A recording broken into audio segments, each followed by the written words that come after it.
Перзат карач, айылдын көркү, таза абасы, шаркырап аккан суулары, жаратылышы дегеле адамды суктандырбай койбойт.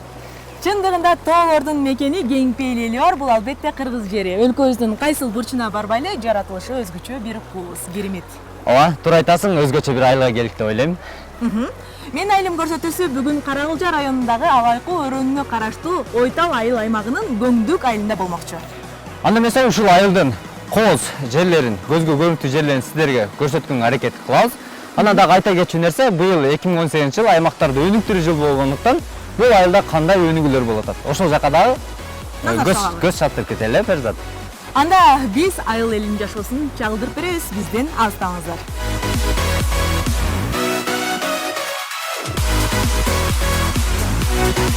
Көңдүк айылы Кыргыз Республикасынын Ош облусунун Карагылжа районундагы Алайкы өрөөнүнө караштуу Ойтал айыл округунун курамында.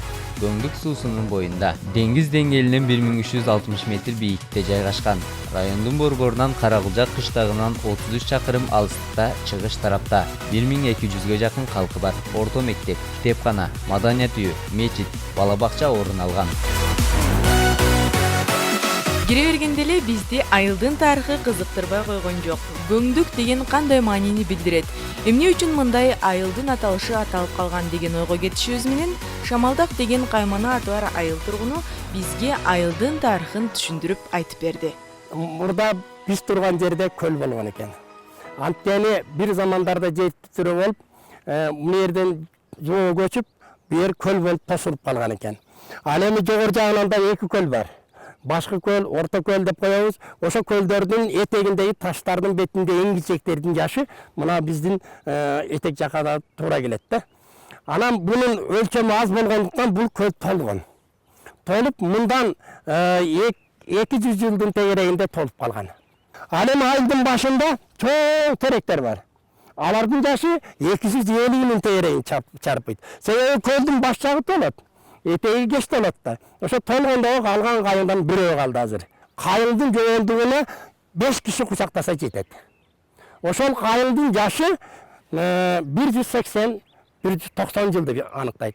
Экинчи аталышы биринчи берге эшей ууруна Карабаргынын эшей уурусундагы абаларыбыз келип, ал жерден арык чыгарып, мына жерге аштыктарын айдап, көнүп кеттиңерби? Көндүк aba, көндүк. Анан эки түрлүү вариантты айтып жүрүшөт. Бул жерде тайя тапкан кооз, түрдүү өсүмдүктөрдүн баары өсөт. Мындай сырткары бизде 7 түрлүү мазар булак деп коюшкан, бирок негизинен нарзан булак деп. Ошонун бирөө мына жерде бар. Ана көрүнгөн чоң айылдын түбүндө да бир мазар булак бар. Ошону барып көрсөк да болот. Мамат Кадыр агабыз айткан мазар булак суусу тээ илгертеден бери эле бар экен. Алгач булакты өз көзүбүз менен көрүп, андан соң сапарды улантууну чечтик. Биздин ата-бабаларыбыз бул жерге келип жайгашып калганына 200 жылдын гана тегереги болгон. Ошондуктан бул жерге келип жашап калгандан кийин бул булактын касиетин байкап калышкан экен. Бул булак жараларды айыктырат, ашказандын жарасын, анан сырткы жараларды айыктырып коет. Мен мугалим болгондуктан мунун химиядан да сабак берип жүрмөн. Мунун курамында хлордуу суутек деген бар да. Ушу хлордуу суутек жанагы синтамисиндер деген дарылар айыктырган жараларды жакшы айыктыра алат. Анан эмне үчүн мазар булак деп аталып калган бул булак? Мазар болгонун себеби баарлык касиетин адамдар байкаган да. Анан ары болгон жөн суу эмес, жөнөкөй эмес жерлерди мазар деп атап коюшкан. Муну кайнатпай ичиш керек. Кайнатпай ичиш керек. Кайнатпай ичиш керек ичкенде. Мына өзүңүздөр көргөндөй эле айылдын эң өзгөчө жери дал ушул мазар булак, анан туура суу эсептелет экен. Айыл эле дал ушул суу менен дарылык касиеттерин көрүп, анан азыктанып да келет экен. Негизи тоо тектеринен агып түшкөн суунун касиети, керемети өзгөчө. Казыбек жана биз айткан ушу Мергенчи Нур Мухаммедтин үйү ушул. Мына коро жайы. Бул королор экен да? Бул королору, бул бал экен. Бул үй жайы. Ошол Ага үйүндө экен эме? Үйүндө болсо керек. Нүкү. Нүкү дейсиз го? Бизде ошо нүкү деп таанылган неме да? Айылыңыздарда? Айылда. Нүкү деп коебуз биз. Кирелчи анда бар экен үйүндө? Кирелчи. Мүкө! Мүкө! Жоқ үйінде. Бұл чамамда мергенчілікке же жайлауға кеткен да? Ай. Мына мергенчилердин мекеніне келіп бір мергенчиге жолайын десем, тилекке каршы жок экен. Жүрүңем кеттик. Кеттік. Болгондо жакшы болмок эле да. Чантам айыл кыдырып жүрөм, эч ким көрүнбөйт. Же жайлоого кетип калышканбы? Кандайсыз ага? Жакшысызбы? Ден соолуктарыңыз жакшыбы? Жакшы, рахмат. Кайдан келип калдыңар? Биз айылда чөкөн деген агабызды издеп жүрдүк эле. Ушул жакта? Амай туруп атасызбы? Ооба, ушул жерде. Рахмат чоң. Ой, ушул жерде мына үй, мына болот. Рахмат. Ушул жерде жашайт. Мына урматтуу теле көрүүчүлөр, биз Көңдүк айылында кадыр барктуу өзгөчө бир сыйга ээ инсан бар экен. Ал агабыз, чөкөн агабыз 91 жашта экен. 91 жашта болгонуна карабай, жыгач усталык менен алектенип, элге өзгөчө бир пайдасын тийгизип келет экен. Анда чындыгында мен азыр ишенбей турам, жыгач усталык менен азыркы учурда да алектенеби же жокпу? Кирип танышалы үйүндө болсо. Ким бар? Кандайсыз, жакшысызбы? Gelingler, baldarım gelingler. Кандайсыз? Ahval jakşı Бакуат mı? күчтүү олтурасызбы? Ah, dağa şükür jakşı. Ооба. Азыр жашыңыз 91ге чыгып калды. Hava 91'e çıktım. Негизи азыр айыл тургундары айтышты да сиздечи 91 жашка чыкса дагы жыгач усталык менен азыркы күндө да алектенет деп. Чынбы ошол? Çın. Эмнелерди жасап келесиз бүгүнкү күндө? Men hazırkısına oturup jasap, mına at yaptıktı jasayım. Anan at gelse, mınan bir 5-10 yıl murun takasından başlap atı tokup mingizip edeceğim, megarinden beri. Yeme hazır mına o jеңилирээк oturup jasagan kamçı jügöndөрүн jasap berem. Ооба, бүгүнкү күндө ошол атайын жыгачтан жасаган буюмдарыңызды сактаган устаканаңыз барбы? Бар. Hazır çıkıp görürüz. Жүрgüle olmasam. Mına.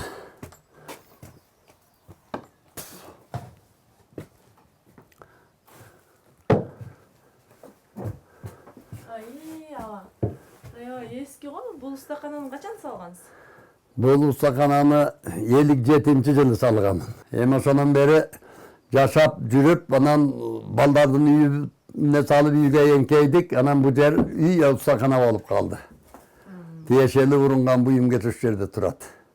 Камчыларды жасап койдуңузбу? Mağa zakaz verişet. Zakazga arayın da zakazgı layıklı biraz da koya öğren. Anan giyin kanday kimliğine zakazı yazsa, onu bitirip berip, bergenini alıp tirgelik kılavuz. Буларды эмне, лактап койгонсузбу? Laktap koyam. Эмне үчүн? Laktap koysam birinci çıraylık bulut. Kraska suykanıp, ilavgen suykasan jakşı görünüp tabi. Ondan jönökörüne laktap alganımın anday olup kalıp da kaysız jakşı görünüp turat. Лактанган. Sonda gap var da. Жакшы. Канча убакыт кетет эми буга? Mınavga parçı bir cuma getet. Mınav göğünü rastlaş gerek. Anı gerip koyup mınav kat kıçaktı dağı karap durabız. Mınav gerip koyup onu. Akatgana parçı bir cuma daha şul örülüp bütöt. Örülüp alakandalı bütöt. Bir cumalık. Бул жакта даяр камчыларбы ошондо? Al 15 günge var bütöt. Canam yüzde abıravat kağılış degen omoy oturup aytta. Bul bolsa attın cügönü. Ha cügönler degen özü baldarının salınganı dağı zakazıdan yanında turat dilinip. Буларды кантип жасайсыз сиз? Kaysını? Жүгөндү. Cügende de örüm. Örüp jasayım. Ana mına temirim bolsa özüm kuznetimi özüm jasayım. Барсыз. Bardığım. Bir başka işlikке gelbeydi özümün bardığım. Бул жакта бөлмөлөрүңүздү көрүп чыгалычы? Görelük. Мына айылда эч ким жок десем, бул жакта агалар улуу атат экен. Барып көрөйүнчү жанынан. Ишилгер болсун, ассаламу алейкум. Алейкум. Айтканга келсин. Ассаламу алейкум. Кандайсыңар? Жигиттер. Жакшы. Ассаламу алейкум. Ассаламу алейкум. Кандай? Жакшыбы? Жакшыбы? Жакшы. Келгиле, кандай? Турасыңар. Уазымды басып келсиңер. Жакшы. Мына эгасы таштап кетти эле. Мына ол скоростка жакшы түшпөй атат. Анан кийин скоростка саларда баягындай лукулдап неметип атат деп. Алдынан бурап кичине неме табаш керек, бу паши бүткөлү калдым эле. Азыр кирип макул аны. Ооба, кирип неме табайын, ана майлы неметип көрөбүз. Нарак тур балам, нарак тур. Күлүчү моягында калды. Мыякта экен. Майлы. Урматтуу телекөрүүчүлөр, ага кирбей эле мен өзүм бүтүрөм, бирок мен деле кирип көрөйүн, Анандай эле. Эметип, мына көрбөйсүң, мына бердем жол жаман, мынасы да болбой калыптыр мына. Муну дагы мына жерин алмаштырыш керек, мынасын. Жол болсо мынаны ичин жасап, майлап чыгыш керек. Азыр бүттүбү? Болду эми, айдай берсе болот. Ооба, чыгайлан да. Ооба, майлы. Анан эгесин айтып коем мен, мына алыга буга запчасть жок, мынаны сели алмаштырыш керек да. Жүргүзүңүзчү? Жүргүзүп көрөлү. Азыр жүргүзүп, муфта скоростко салып көрөлү, Кантип экен. Скоростко салып көрөлү, Ана, лып түшүп калды көрдүңбү? Мурун өзү мындай кыйкылдап, зорго түшүп атты эле. Азыр жакшына түшүп калды мына.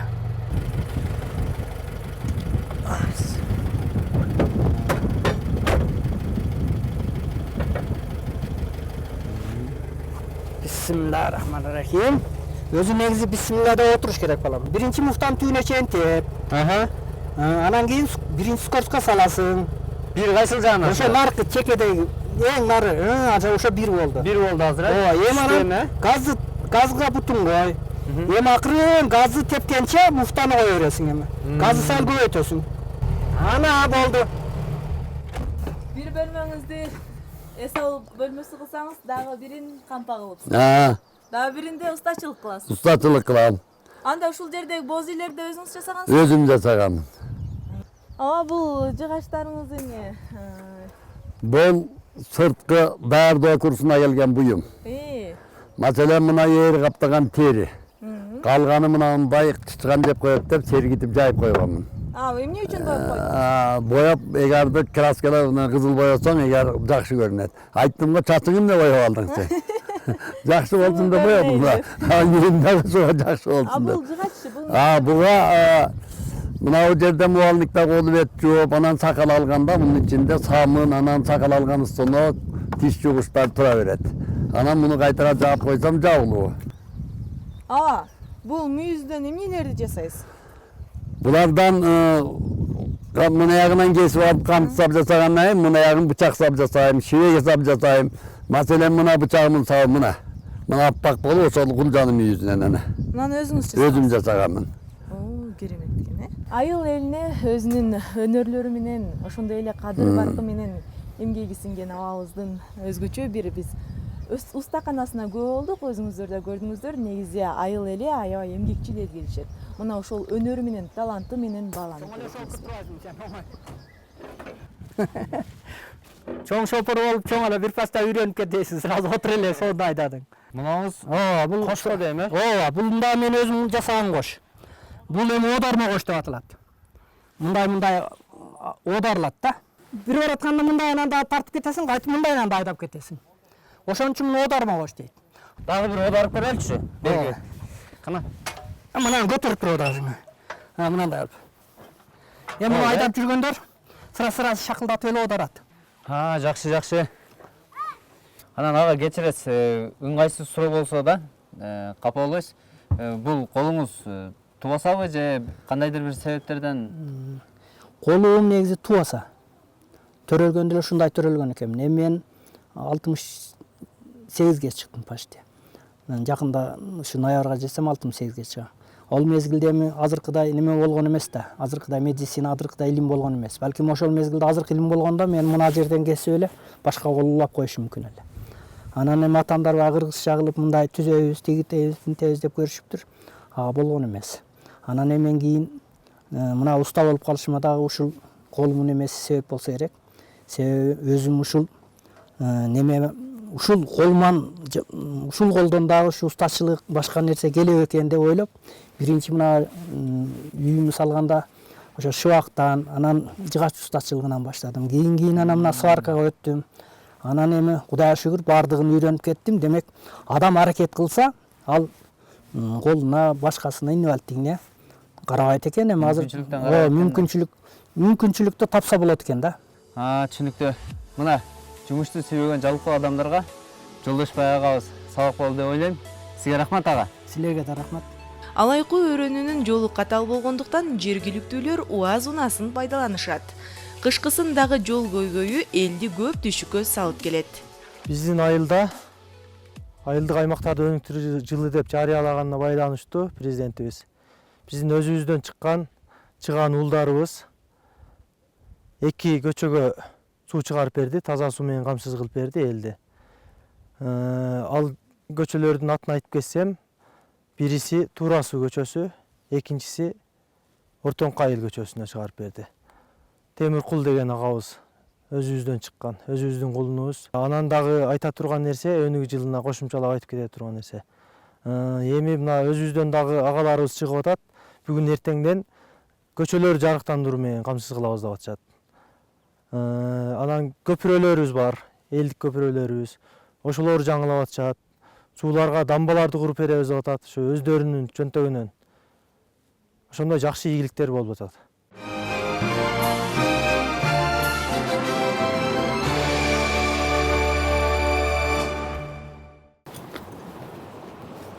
Азыркы убакта жайлоо мезгили болгондуктан айылдын көпчүлүк тургундары жайлоого чыгып кетиштир.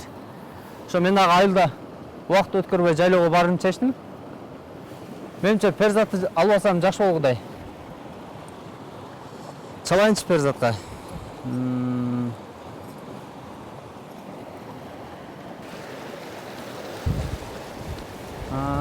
Бул жерде да байланыш жакшы эмес окшойт. Алло? Алло, Перзат? Казык. Айылдын кайсыл жагында жүрөсүң? Мен маданият үй жакта жүрөт болчу. Жүрү, жайлоого барып келебиз. Мен даярдык көрүп атам, аттарды даярдап койдум. Жайлоого барабызбы? Барсак барабы? Батыраак келе калсаң? Болуп, бир аз барып калам анда. Макул. Азыр Перзат келет. Шииттер, аттар даяр, болду анда. Азыр Перзатты күтө турайлы кичине. Негизинен кыргыз эли көчмөн эл келет. Мына күн ысык маалда мал келдерин айдап жайлоого чыгып кетишет. Мынакей Казыбек да даяр болуп калыптыр. Казыбек мени менен чогуу жайлоого барабыз деген болчу. Казыбек, кандай? Кел, жакшы келип алдыңбы? Аттарды даярдап койсуң, кеттик анда. Даярдап койдум сен келишиңе. Кана, тандачы, кайсы атка минесиң? Кайсынысы жоош экен? Билбесем эми. Анда урматтуу телекөрүүчүлөр, жайлоого барып, кыргыз элинин нукура жашоосу менен таанышалы, бизден алыстаңыздар. Биз даярбыз, кеттик анда. Айдадыкпы? Чү, жаныбар, чү.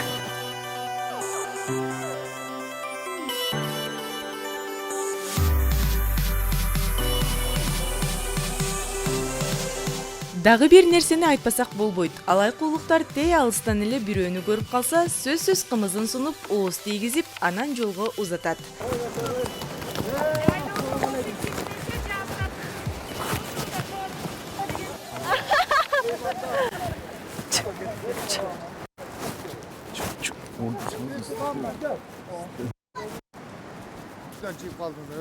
Рахмат чоң.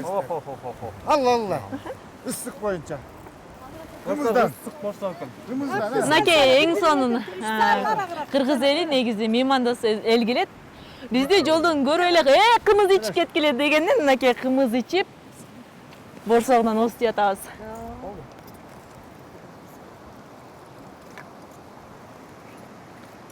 Кара жылга деген жайлоо шаар болот. Жакшы экен. Биз жайлоонун башталышы.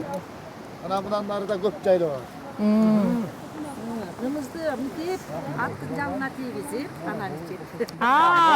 Өзүнүн салты бар экен да. Ат жалын коюп турат. Эгер атка минип туруп ичкенде ошондой болот. Азыр мен туура эле жасадым. Туура 2 болот.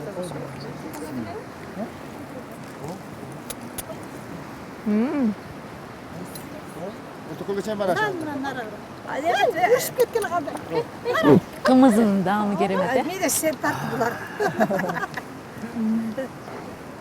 Сынагыбызды карагачы. Андай гана даамдуу. Өзі де сусап келаттым міне. Кандай десем, кубанычымды сөз менен жеткире албай атам. Ооба. Босоктон уштаңыздар.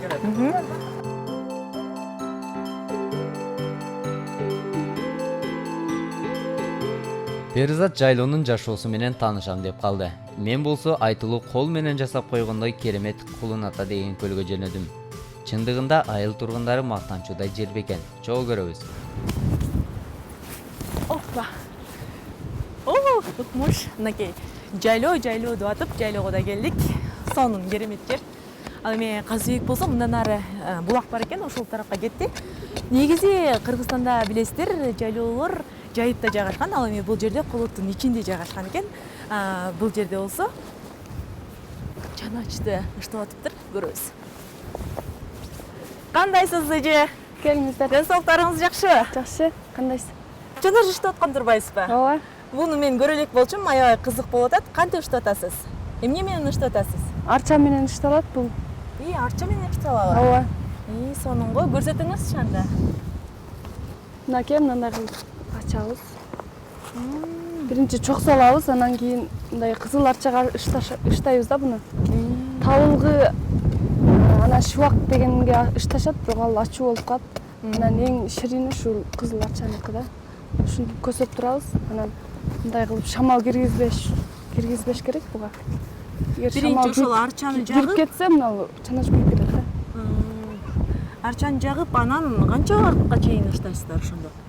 Эгер жаңы чанач болсо, ал 1 сутка ышталат. Анан мындай мурда ышталган болсо, буну 2 саат 3 саатта бүтөсүн ыштап. Бунун ичи чуңкур.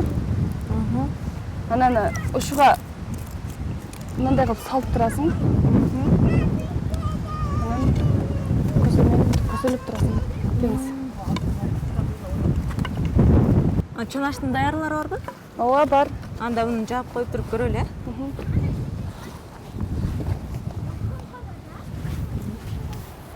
Бул жакта да бирөөнү ыштап атыпсыз да? Ооба. Бул жакта даяры. Даяры мынтип кызарып, ичи карайып калат экен да. Ооба. Жете ошондо арчаныкындай болуп калса керек, э? Арча жытынат экен, э? Ооба, арча жытынат. Даяр болгондо ушу арча жытынып калат да, ушундай кызарып. Мынакей, биз сиздер менен биргеликте чанаштын ышталганына күбө болдук. Негизи таза даамдуу кымыз жасаш үчүн чанач жакшылап ышталышы керек. Мына ичтери карарып, өзгөчө көрүнүшкө ээ болот экен. Эже, чанашта даярдалып жаткан кымызыңыз барбы? Жасалып жаткан? Бар, жүрүңүздөр чатырдын ичинде.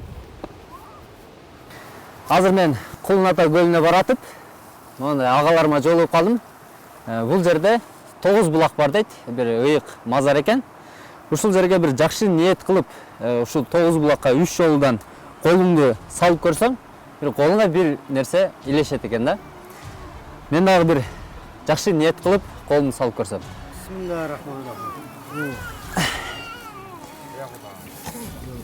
Мен алгач биринчи булакка 3 жолу колумду салып көрдүм. Эч нерсе чыкпады. Кийинки булакка да аракет кылып көрсөм, жакшы бир табылга таап алдым.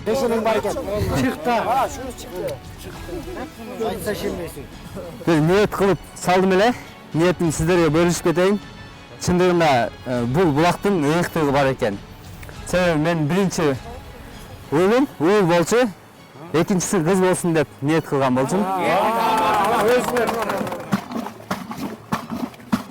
Мына ушинтип катуу бушылса, кымыз даамдуу жана коюу болот экен. Негизи баарыбызга белгилүү болгондой эле, кымыз мына ушундай бишкек менен жасалат. Ал эми кымыз орточо эсеп менен 1 сутканын ичинде даяр болот. Эже, даяр кымыз барбы? Ооба, бар, жүрүңүздөр. Мынакей даяр болгон кымыз. Рахмат. Кандай экен, жактыбызбы? Аябай даамдуу экен. Башка жерлердин кымыздары кычкыл келет эмеспи? Эмнеге бул кычкыл эмес? Бул баягы кычкыл кымыздарды баклажкага, анан кошулма, сүт кошуп ийгендер ошондой кычкыл болуп калат. Ал бул биздики кошулмасы жок. Анан коюу дагы экен, Ооба. Коюу даамдуу экен. Ооба, биз көп бышабыз, анан эч нерсе кошпойбуз, өзүн эле жасайбыз. Бул ичиндеги кара майлар да, Ооба, майлар. Бул негизи каймактан жасалат. Каймакты күйгүзүп, анан ундан да аралаштырып, анан ушундай кылып жасайбыз. Буну кымызга, чаначка кымызды алмаштырган сайын салып турабыз. Ошондо ушул кара майлар ачытып турат кымызды. Мен бир жерден кымыз ичип калдым, ал жерде ак чоң майларды көрдүм да. Ооба, аны мындай чийки бышырып коюшат да. Мына кара майды. Анан биз ушундай капкара кылып эме кылабыз. Негизи кымызды алыс жакка алып барганда, аймактарга алып барганда даамын бузбай алып барыш үчүн эмне кылуу керек? Ооба, аны азыр баклажкалар, канистрлер чыкпады, ошого куюп алып барышат. Алар даамын бузуп салат да, бу даамын башкача кылып салат. Биз чанаштын өзүн алып барабыз. Ошондо башка мамлекетке чанаштын өзү менен алып барса, ошо өзүндөй болуп жетет да. Даамын бузбайт. Мынакей, ардактуу телекөрүүчүлөр, өзүңүздөр көргөндөй эле, Кыргызстандагы эң таза кымыз деп Алайкунун кымызы деп айтылат. Чындыгында өзгөчө даамга ээ экен, коюу дагы, анан майлар дагы атайын күйгүзүлүп, сонун даярдалат экен. Биз Көңдүк айылынан 3 сааттай жол жүрүп, ушундай кооз жаратылышка келдик. Мына ушул Кулун Ата көлүн сиздерге көрсөтүүнү туура таптым. Анткени бул көл өзгөчө көл экен. Мына тоолорду көрүп атасыңар. Ушу тоодон оң жагынан, сол жагынан мына тоо таштар кулап. Мына көрсөңүздөр, ушул кысык бөгөлүп, ушул жерге көл пайда болгон экен. Дагы бир нерсени айта кетейин. Мына сиздер көрүп турган жерден ушу тоо таштын астынан суу өтүп, бул жака болжол менен 1 чакырымдай тоо таштын асты менен өтүп барып, мына кулап түшкөн көчкүлөрдүн. Андан кийин суу жогоруга көтөрүлүп көрүнөт экен да. Ошондон нары Тар дарыясына куюп, дарыя уланып кете берет экен. Айылдын тургундары өздөрү демилге көтөрүп, бир 4-5 жыл башта ушул жерге балыктын асман деген түрүн алып келип кое беришкен экен. Бул жерде балык аябай көбөйүптүр, бирок айыл тургундары бул жерден балык улоого тыюу салышыптыр. Негизи чындыгында мен деле каршымын. Балыктын чабактарын салгандан кийин балык улоогочу. Бул жерге бизди коштоп келген жигиттер бул көл качан кантип пайда болуп калганы тууралуу жанагы Чөкөн абабыз жакшы билет деди. Ошо Чөкөн абабызга барып сурап көрөлү. Ал эми ага чейин мен сиздерге бул жерден кирген суу, ошо жана айткандай эле 1 чакырымдан кийин суу чыгат деп өтүкпү? Ошол жерде мен сиздерге көрсөтөйүн.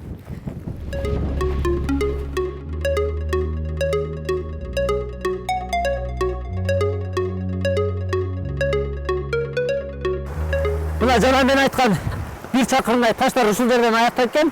Мына мен басып турган таштардын астында суу агып атат. Ал эми көзү мына ушул жерден. Ушул Кулун Ата көлүнөн ушинтип сарыгып агып чыккан суу барып Тар дарыясына куят экен.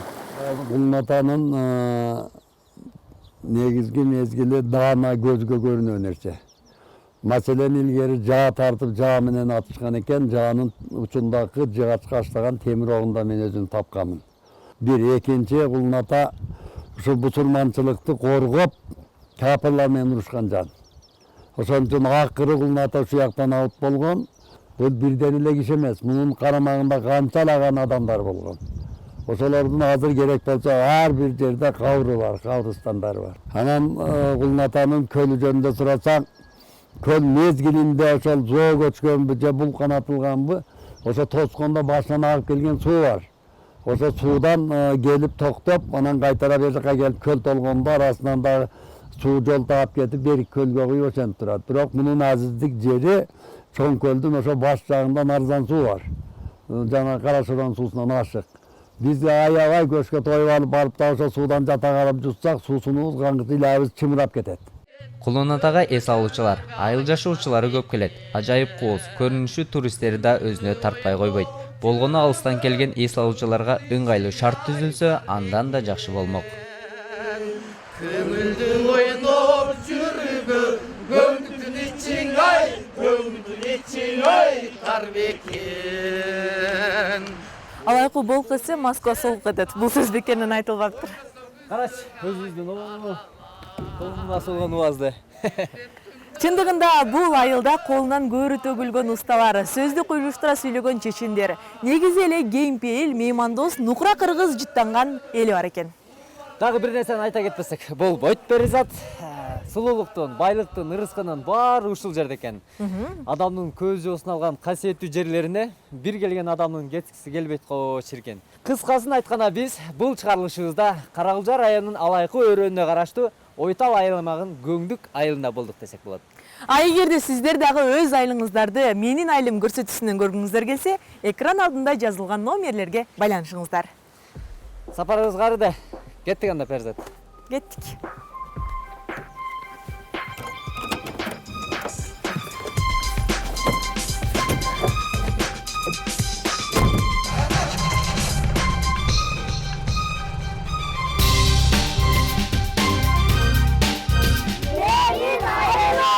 Көңдүккө таанымал Нүкү деген брат.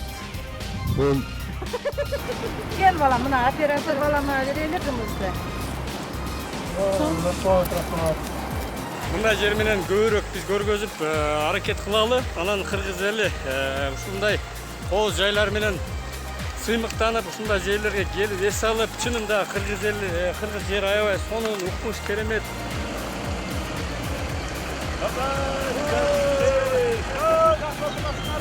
Senin ayılın.